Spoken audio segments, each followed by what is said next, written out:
I believe that I will get justice. Even though a lot of horrible things are being said about me in the electronic media, I refrain from commenting on the advice of my lawyers as the matter has come to this. Satyamir Jayate. The truth shall prevail. Hi friends, मेरा नाम तरुण खन्ना है। आप में से जो मुझे जानते हैं वो जानते होंगे, जो नहीं जानते हैं मैं उन्हें बता दूं, मैं भी टेलीविज़न में एक छोटा मोटा एक्टर हूं, काफ़ी साल से काम कर रहा हूं। आज मैं जिस बारे में बात करना चाहता हूं वो है सुशांत सिंह राजपूत। मैंने अपनी लाइफ में आज तक कभी भी अपने काम के अलावा या अपने दोस्तों परिवार के अलावा कभी किसी के बारे में कोई बात नहीं की, लेकिन साहब मुझसे रहा नहीं जा रहा। जिस दिन से सुशांत की डेथ हुई है मुझे ये बात रह रह कर काट रही है कि मैं चुप क्यों हूँ, क्योंकि किसी भी गैदरिंग में जहाँ भी मैं दोस्तों के साथ शूटिंग पर बैठता हूँ या जहाँ कहीं भी पर्सनल लेवल पर बात हो रही है, I am trying to tell everybody that things are not adding up. ये चीज़ें कुछ पुख्ता सी नहीं लग रही हैं। सुसाइड करने की एक मनस्थिति होती है। ये कहा जा रहा है कि सुशांत ने डिप्रेशन में आके सुसाइड किया, ऐसी थियरी एक प्रेजेंट की जा रही है, ऐसा नैरेटिव क्रिएट किया जा रहा है। तो मैं ये जानना चाहूँगा भाई किस बात का डिप्रेशन था उन्हें कि उन्होंने पवित्र रिश्ता जैसा सुपरहिट सीरियल किया जो कई साल तक भारत के टेलीविज़न पर नंबर 1 था। क्या उन्होंने काइपोजे जैसी फिल्म की, इस बात का डिप्रेशन था? उन्होंने महेंद्र सिंह धोनी के बायोपिक में काम किया एज महेंद्र सिंह धोनी, इस बात का डिप्रेशन था? या उनकी लास्ट फिल्म छिछोरे ने रिकॉर्ड तोड़ बिजनेस किया 150 करोड़ रुपए के ऊपर का, इस बात का डिप्रेशन था? इंडिया का जो सबसे बड़े, बॉम्बे में सबसे बड़े कास्टिंग डायरेक्टर्स में से एक है मुकेश छाबड़ा, जब वो फिल्म बनाने जाता है वो उसको अपनी फिल्म में हीरो लेता है। या मैं बता दूं कि मुकेश छाबड़ा ने हुमा कुरैशी, नवाजुद्दीन सिद्दीकी, खुद सुशांत सिंह राजपूत, अमित साध, राजकुमार राव और भी बड़े सारे एक्टर्स को लाइमलाइट में लाने में हेल्प की है। बॉम्बे में बहुत सॉर्ट आफ्टर कास्टिंग डायरेक्टर माना जाता है वो। जिस आदमी की तवज्जो पाने के लिए सारे के सारे एक्टर, न्यू कमर्स या एस्टैब्लिश्ड एक्टर्स भी मरे जाते हैं, वो आदमी जब खुद फिल्म बनाता है तो वो सुशांत सिंह राजपूत को हीरो लेता है अपनी फिल्म में, यानी कि वो सुशांत का फ़ैन है। अब जिस आदमी की लाइफ में इतना सब कुछ हो रहा हो, करोड़ों रुपए की, ऐसा पता चला बैंक से उसके पास संपत्ति थी, करोड़ रुपए की, तो वो डोनेशंस बांट रहा था, पैसे की कोई कमी नहीं थी इसका मतलब। अब साहब मेरा पॉइंट सिंपल सा ये है कि एक आदमी जो इतना ब्रिलियंट, पढ़ाई में एक्स्ट्रा ऑर्डिनरी, एक्टिंग में एक्स्ट्रा ऑर्डिनरी, उसने मतलब धोनी को कन्विंस किया कि वो उसका रोल करे। उसने इंडिया का नंबर 1 डायरेक्टर है राजकुमार हिरानी, उसको कन्विंस किया कि वो उसको अपनी फिल्म में ले। छिछोरे, दंगल जिसने बनाई वो तिवारी साहब, उन्होंने जब अगली फिल्म बनाई तो उसमें सुशांत को हीरो लिया छिछोरे में। इतने लोगों को वो आदमी कन्विंस कर रहा था अपनी प्रतिभा से। ऐसे आदमी को आपको लगता है कि डिप्रेस होने की ज़रूरत है साहब? काम की डिप्रेशन तो नहीं हो सकती।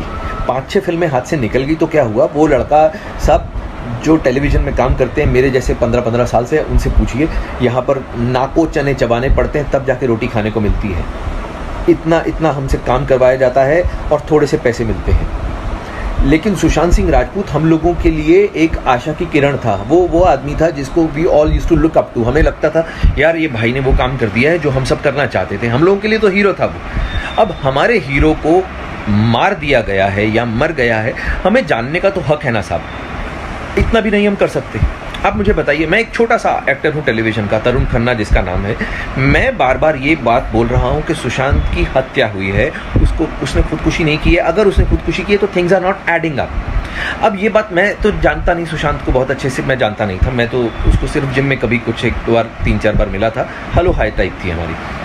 लेकिन जो उसके दोस्त हैं वो संदीप सिंह, मैंने उसका इंटरव्यू देखा साहब। आप सब लोग उसका इंटरव्यू देखिए यूट्यूब पर, उसने एबीपी न्यूज़ को इंटरव्यू दिया है। वहाँ पर उसने पहली लाइन से ही ऐसा बोलना शुरू कर दिया कि किसने बोला है कि सुशांत को किसी ने मारा है, आप लोग ही अपने आप से बोले जा रहे हैं। उसने एकदम से सबको क्लीन चिट दे दी। उसकी वो जो तथाकथित गर्लफ्रेंड है रिया चक्रवर्ती, क्या ये लोग आगे बोल नहीं सकते हैं? या तो ऐसा हो कि भाई बोल दें कि हम बोलना चाहते हैं लेकिन पुलिस ने हमें बोलने से मना किया है, तो भी लोग चुप कर जाएं एक बारी को। जब आप उसके घर में पल रहे थे, खाने खा रहे थे उस स्टार के पैसों पर, तब आपको सब चलता था। आज वो मर गया है। आप एक बार संदीप सिंह का वो इंटरव्यू देखिए, वो ऐसे बात कर रहा है जैसे सुशांत को बनाने वालों में से वो कोई एक था कि हमने तो किसी को नहीं कहा, हमने तो, अरे भाई तुम कौन हो? तुम सुशांत के घर वाले नहीं हो। उसकी बहनें, उसके पिताजी वो हैं उसके घर वाले, उसके जीजा लोग वो हैं उसके घर वाले। उसका खून नहीं खौल रहा, मेरा खून खौल रहा। मैं एक आउटसाइडर हूँ, उसको ठीक से जानता तक नहीं था, लेकिन मेरे को ये लग रहा है मेरी इंडस्ट्री का आदमी है साहब। मैं जब इस इंडस्ट्री का होके मेरे को बुरा लग रहा है कि यार उसको क्यों मारा गया। पुलिस से जांच हो जाएगी। आई एम श्योर पुलिस हमारी अच्छी काबिल पुलिस है, जब काम करने पर आती है तो बहुत अच्छे से करती है। लेकिन इतने बड़े बड़े जो हमारे फिल्म स्टार्स हैं, जो हमारे सुपर स्टार्स हैं, अमिताभ बच्चन साहब, शाहरुख खान, सलमान खान, आमिर खान, ऋतिक रोशन, अक्षय कुमार, और भी बड़े सारे हमारे पास में सुपर स्टार्स हैं, Ranbir Kapoor, Ranveer Singh, where are they? Why aren't they saying कि हमारा साथी मर गया है, हमारे उस साथी की मौत की जांच होनी चाहिए सीबीआई के द्वारा? ऐसा क्यों नहीं बोला जा रहा? माफ़ कीजिए, क्योंकि सुशांत का कोई गॉडफादर नहीं है इंडस्ट्री में, वो किसी बड़े प्रोड्यूसर का या किसी बड़े हीरो का या किसी बड़े डायरेक्टर का बेटा नहीं है, आउटसाइडर है, इसलिए कोई बात ही नहीं कर रहा उसके बारे में। यार क्यों नहीं किसी ने एक बार भी ये फूटे मुंह कहा कि भाई सुशांत का सीबीआई जांच करवानी चाहिए? अगर खुदा ना खास्ता, भगवान ना करे, रणबीर कपूर के साथ में ऐसा हो गया होता तो आपको लगता है कि क्या तब भी सीबीआई जांच ना होती? अगर वरुण धवन के साथ में, भगवान ना करे, बिकॉज वरुण मुझे बहुत छोटे भाई के जैसा प्यारा है, अगर उसके साथ में खुदा ना खास्ता ऐसा कुछ हो जाए तो, या रणवीर सिंह के साथ में ऐसा हो जाए जिसका मैं बहुत बड़ा फ़ैन हूँ, अगर इन लोगों के साथ में ऐसा खुदा ना खास्ता हो जाए तो तब क्या होगा? क्या तब भी ऐसे लोग हाथ पे हाथ धर के बैठे रहेंगे? क्या तब जांच नहीं होगी? अरे यार प्लीज़, मैं ये बोल रहा हूँ कि अगर तो if the investigation is going on और पुलिस इसलिए चुप है कि भाई हम लोग रियल कल्प्रिट को पकड़ने के पास में हैं, इसलिए जानबूझ के उसको ढील दे रहे हैं, एटलीस्ट कुछ तो ऐसा लोगों को बोले। बिकॉज वो लड़का 14 जून को मरा था, आज 6 जुलाई हो गई है, आज 20 दिन से ऊपर हो चुके हैं। We are getting frustrated because आप लोग उसकी मौत को बार बार सुसाइड बोलते हो पुलिस वाले। दिल को बहुत धक्का लगता है भाई, दिल को बहुत धक्का लगता है। मैं आप लोगों से गुजारिश कर रहा हूँ कि आज एटलीस्ट मुझे कल को ये ना लगे कि जब ये समय बीत जाए कि यार मैंने कुछ भी नहीं किया, मैं घर पे बैठा रहा चुप करके। मैं I felt very strongly about this topic, about this whole issue. तो मैं जब भी उसके फादर को देखता हूँ, दैट गाय, मैं तो सब उनको जानता भी नहीं हूँ, लेकिन आप सोचिए ना यार, इतना मुश्किल होता है किसी के लिए अपने, उसका वो बेचारा माथा पकड़ के बैठा हुआ है आदमी, 34 साल की उम्र में उसका बेटा मर गया। ये उसके फादर की एज नहीं थी अपने बेटे के ऊपर आंसू बहाने की, ये उसके फादर की एज नहीं थी साहब। तो वो मैं उन लोगों को नहीं जानता हूँ, मैं सुशांत सिंह राजपूत की फैमिली को किसी को नहीं जानता हूँ, मैं उसकी बहनों को भी शक्ल से नहीं पहचानता हूँ, मैं कुछ नहीं जानता हूँ। मैं सिर्फ क्योंकि मैं भी इस इंडस्ट्री में काम करता हूँ and I feel very strongly about this whole issue.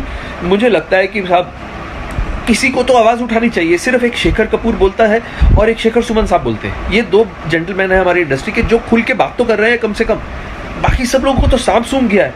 अरे क्यों भाई, कौन तुम लोगों को मार डालेगा यार? तुम लोगों की इतनी पावर है, हम लोग इनको इतना पावरफुल बना के रखा हुआ है कि ये लोग एक एपिसोड का 2-2 ढाई करोड़ रुपया चार्ज करते हैं। मतलब they charge 35-40 CR for a film. अब मुझे बताइए, हमने इन लोगों को इतना पावरफुल बना दिया तो इनका फर्ज नहीं बनता है क्या?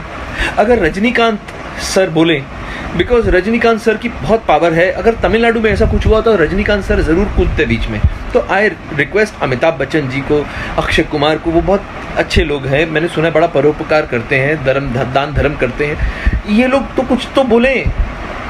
मैं इन लोगों से रिक्वेस्ट करता हूँ, मैं सलमान सर से बोलता हूँ कि भाई आप लोग तो इतने बड़े स्टार्स हो, अगर आप लोग पब्लिक को एक बार आके बोल दोगे कुछ भी, लोग ठीक है अभी आपको बदतमीजी बेवकूफ़ी, देखिए लोग तो गालियाँ देंगे फालतू की, किसी के गाली देने से कोई छोटा बड़ा नहीं होता, लेकिन अगर एक बार ये आके बोल दे पब्लिक में कि आप लोगों की तरह हम भी उतने ही आहत हैं उसके जाने से, हमारा भी बच्चा था, हमारा भी छोटा भाई था, हम लोगों का ये जो शोक है ये साझा है, हम सब लोग इसमें शोक में शामिल हैं, हमें अलग मत कीजिए। एक बार तो बोलें वो, कम से कम एक बार भी किसी ने नहीं बोला ये बात।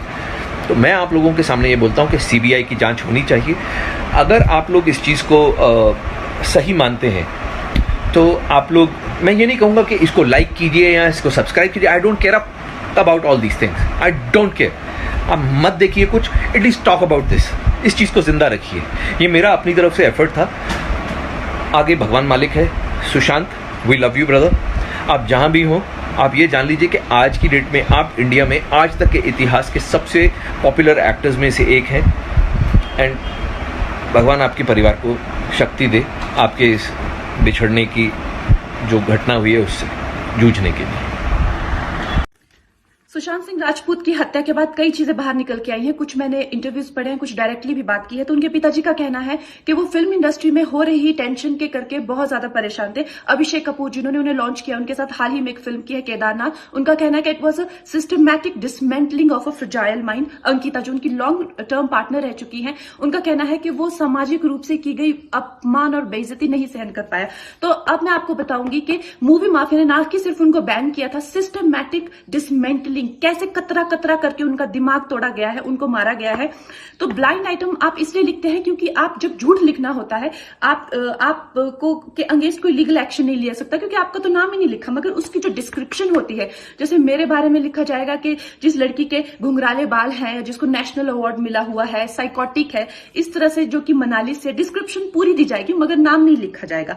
23 अगस्त 2017 को बॉलीवुड लाइव सुशांत के बारे में लिखता है कि वो जब भी सेक्स करता है तो सिर्फ अपने ही गाने सुनता है, वो सबसे बड़ा नार्सिसिस्ट है। 16 दिसंबर 2016 में मुंबई मिरर लिखता है कि सुशांत एक ट्रक ड्राइवर की तरह लगता है। 22 फरवरी 2019 को मुंबई मिरर लिखता है कि पार्टी में तमाशा करने के बाद सुशांत ने कांच की बोतल एक डायरेक्टर के सर पे दे मारी। 18 अक्टूबर 2018 को डीएनए लिखता है कि सुशांत ने अपने को एक्टर का रेप किया और वो मीटू के चलते अब जेल जा सकता है। और ऐसी न जाने कितने अनगिनत झूठ।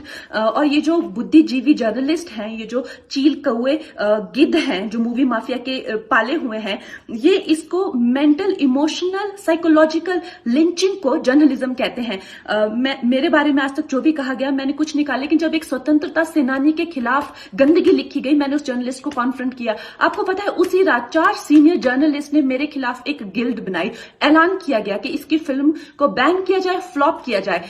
आपको पता 3000 जर्नलिस्ट गैंग अप होते हैं एक अकेली लड़की पर, उसकी इमोशनल लिंचिंग करते हैं सरेआम, और ये समाज कुछ नहीं कहता, कानून कुछ नहीं कहता है।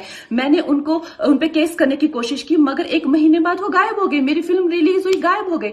तो मेरा कहने का मतलब ये है कि अगर ये समाज जिस अन्याय की बुनियाद पर खड़ा है और कभी आवाज नहीं, आप ये पढ़ते हैं, चटकारे लेते हैं, कभी आपने सोचा है कि कभी नेपो किड्स के बारे में ये क्यों नहीं लिखा जाता है? तो ये अन्याय का फंदा किसी दिन आपके बच्चों के गले में लटका मिलेगा, आपके गले में लटका मिलेगा। इसलिए जब तालियां बजेगी और सीटियां बजेगी तब आपको पता चलेगा कि क्या गुजरती हो।